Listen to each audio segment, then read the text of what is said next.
بسم اللہ الرحمن الرحیم. محترم ناظرین، میں ایس ٹی وی کے ساتھ آپ کا میزبان عبدالمتین آپ کی خدمت میں حاضر ہے.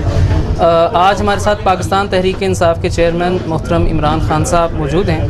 آپ عمران خان صاحب کو روزانہ مختلف ٹی وی چینلز پر انٹرویوز سنتے رہتے ہیں، لیکن آج کا انٹرویو اس حوالے سے منفرد ہے کہ ہم کچھ ایسے سوالات محترم عمران خان صاحب سے کرنے جا رہے ہیں جن کے جوابات لوگ جاننا چاہتے ہیں، لیکن وہ سوالات عموماً خان صاحب سے کیے نہیں جاتے. خان صاحب، سب سے پہلے بہت شکریہ آپ کا وقت دینے کا، آپ کی کافی مصروفیت ہے. سب سے پہلے میں آپ سے یہ جاننا چاہوں گا، کچھ دن پہلے آپ نے یہاں دھرنے میں عاطف میاں صاحب کا ذکر کیا اور آپ نے اس حوالے سے ایک اسٹیٹمنٹ دی. اس اسٹیٹمنٹ کے بعد مذہبی حلقوں میں پاکستان میں اور پاکستان سے باہر کچھ بہت سارے تحفظات کا اظہار کیا گیا. شاید وہ آپ تک پہنچے نہیں. ہم وہ تحفظات آپ تک پہنچانا چاہتے ہیں کہ عاطف میاں کے حوالے سے یہ بات سب کو معلوم ہے، بڑے ویل نون قسم کے قادیانی ہیں جو ختم نبوت پہ یقین نہیں رکھتے. تو آپ کی اس حوالے سے اپنا ذاتی نظریہ کیا ہے اور جماعت کی پالیسی کیا ہے؟ پہلے تو میں کلیئر کر دوں جی، میں نے پروفیسر عاطف میاں کا نام اس لیے لیا تھا کیونکہ میں پڑھ رہا تھا، میں تو میگزین میں پڑھا کہ دنیا کے ٹاپ 25 اکانومسٹ میں وہ ایک ہیں. مجھے تو یہ نہیں پتا تھا کہ ان کی ختم نبوت کے خلاف انہوں نے کوئی کیمپین کیا، مجھے اس کا کوئی اندازہ نہیں تھا. میں کلیئر کر دوں، میں قرآن میں اللہ کے الفاظ سمجھتا ہوں اور جو قرآن میں مانتا ہے وہی ہے مسلمان. اور قرآن کے اندر جب واضح لکھا ہوا ہے کہ آخری پیغمبر ہمارے پیارے نبی صلی اللہ علیہ وسلم ہے، تو جو اس کو ان کو آخری پیغمبر نہیں مانتا وہ مسلمان نہیں ہو سکتا، کیونکہ قرآن جو ہے وہ اللہ کے الفاظ ہیں. اگر یہ نہیں مانتے تو آپ مسلمان ہی نہیں ہیں. اور جب قرآن جو چیز کہہ دیتی ہے واضح طور پہ کہ آخری نبی کون تھے، تو اس کے بعد بات ختم ہو جاتی ہے کہ اگر آپ یہ کہیں کہ جی کوئی اور اس کے بعد نبی ہے اور آپ اپنے آپ کو مسلمان کہیں، آپ مسلمان نہیں ہو سکتے. ٹھیک ہے. اور دوسرا یہ بتائیے گا کہ پاکستان میں 1974 کے آئین کے تحت قادیانیوں کو غیر مسلم اقلیت ڈکلیئر کیا گیا.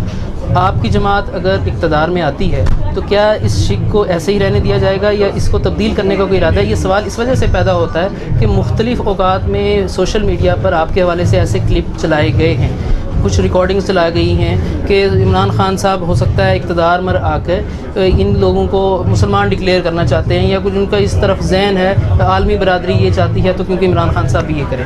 لیکن پہلے ایک چیز کلیئر کر لیں، عمران خان نہ کسی عالمی برادری کا غلام ہے، نہ وہ اس کو اتنا شوق ہے پرائم منسٹر بننے کا کہ وہ اپنے ایمان کے اوپر کوئی کمپرومائز کر سکتا ہے. میں بلکہ ایمان کی وجہ سے ہی آیا ہوں سیاست میں، نہیں تو مجھے اللہ نے کسی چیز کی کمی نہیں دی، مجھے آنے کی ضرورت نہیں تھی.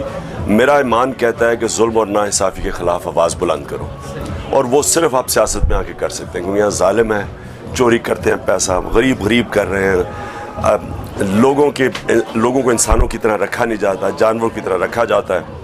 اور جو ہمارے تصور میں کہ نبی صلی اللہ علیہ وسلم کے اس دنیا کے جانے کے بعد جس طرح کا وہ جو مدینہ کی ریاست بنائی گئی تھی، سارے مسلمان اس کو سمجھتے ہیں کہ وہ ایک صحیح اسلامی ریاست تھی، اور ہم اس کے اوپر پاکستان کو ماڈل کرنا چاہتے ہیں. اب یہ کہنا کہ ہم آ کے تو یہ چینج کر دیں گے، کوئی قانون چینج کر دیں گے، بالکل غلط بات ہے یہ. ہاں، ہم یہ چاہتے ہیں کہ سارے انسان، رب العالمین ہے، سب انسانوں کا خدا ہے، قانون کے سامنے سب ایک برابر ہو. اور یہ مدینہ کی ریاست میں تھا کہ سب کے حقوق تھے، عیسائیوں کے حقوق تھے، یہودیوں کے حقوق تھے، سب کے.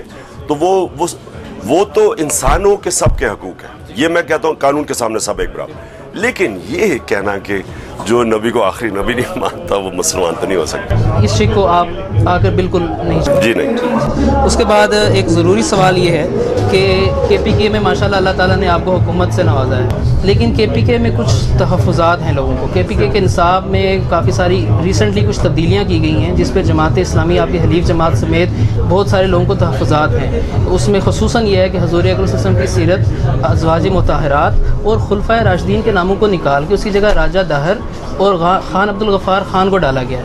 آپ کے اس بارے میں کیا؟ یہ پچھلی گورنمنٹ نے ڈالا ہوگا. یہ ہم تو جماعت اسلامی کے ساتھ میری میٹنگ ہوئی تھی، یہ چیزیں کہی گئی تھی اور ہم نے بالکل کہا تھا کہ یہ نہیں ہونا چاہیے. میں کلیئر ہوں اس چیز کے اوپر. میں نے دیکھا نہیں، مجھے نہیں پتا کہ یہ کوئی لیکن مجھے اتنا پتا کہ جماعت اسلامی اور ہم ایک ہی پیج پہ تھے اس کے اوپر.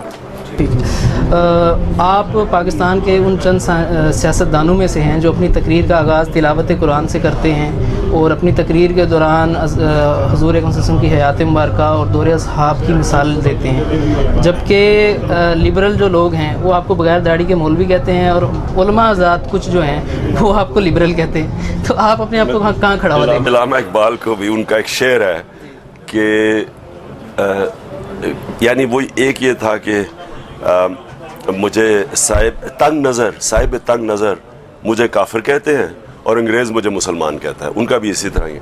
تو یہ بالکل ٹھیک کہہ رہے ہیں آپ کہ ایک طرف سے مجھے کہتا ہے، کوئی کہتا ہے یہودی لابی ہے، اور دوسری طرف سے طالبان بنا دیا ہے. اصل میں اپنی پوری کوشش کرتا ہوں، میں انسان ہوں، میرے سے کمزوریاں ہوں گی، اپنی پوری کوشش کرتا ہوں کہ جو قرآن ہمیں کہتی ہے کہ اپنی زندگی کا ایک رول ماڈل ہے وہ ہے ہمارے نبی صلی اللہ علیہ وسلم. ان کی زندگی کے اوپر جو میں نے پوری اسٹڈی کی ہے اس کے اوپر اپنی زندگی گزارتا ہوں. جو چیز میں کہتا ہوں کوئی نہ پبلک کے لیے کہتا ہوں، یہ میرا ایمان ہے.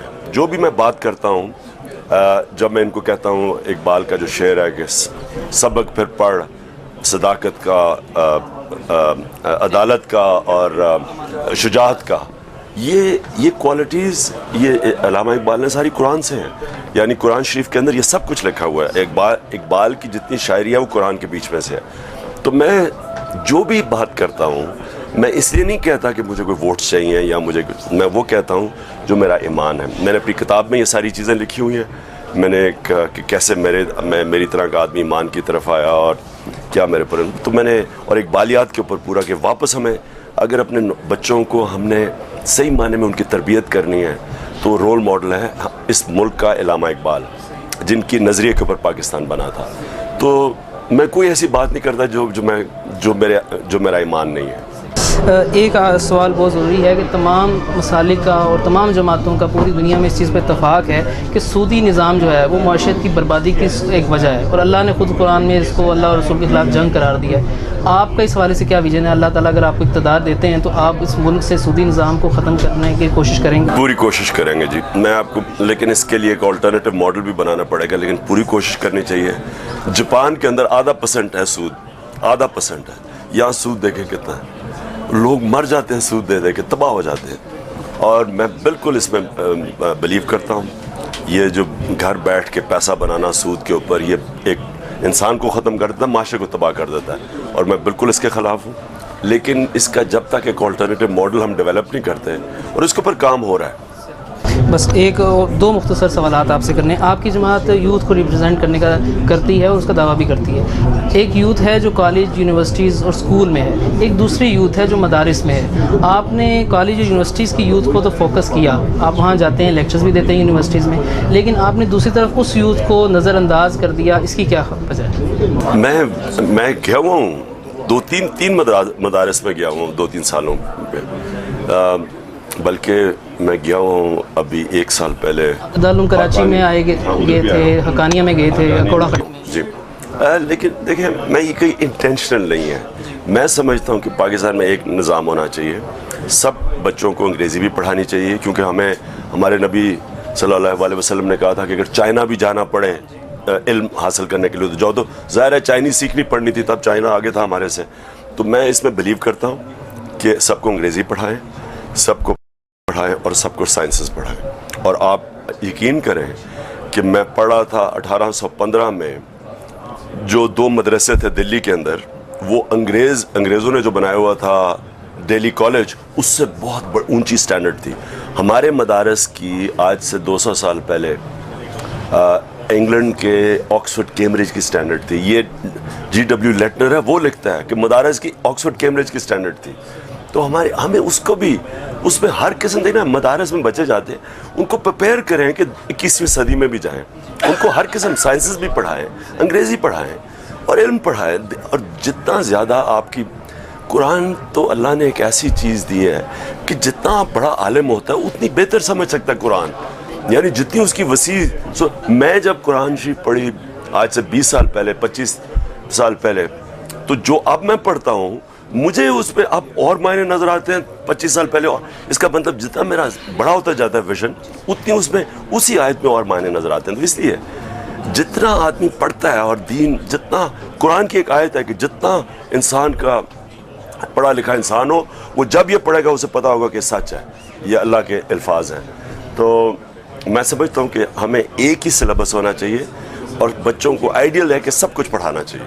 غلط فہمی کی بنیاد پر کچھ فاصلہ ہے، اگر اس کو کم کرنے کے لیے ہم اگر اپنا کردار ادا کریں، آپ کو کہیں انوائٹ کریں علماء کے ساتھ میٹنگز کے لیے، کیا پانا چاہیں گے؟ بالکل کریں، اور میں بالکل آپ کو ایکسیپٹ کروں گا، کیونکہ دیکھیں یہ فاصلے غلط ہوتے ہیں، یہ کلچر کو بنا دیتے ہیں. انگلش میڈیم میں پڑھا ہوا ہوں اس لیے وہ سمجھتے ہیں کہ جی کوئی فاصلہ ہے، حالانکہ میں شروع میں نہیں تھا زیادہ، وہ تو اللہ کہتا ہے میں کبھی جب بھی چاہوں کسی کو سیدھے راستے پر لگا دوں، اس کا کرم ہے کہ مجھے ایمان دیا.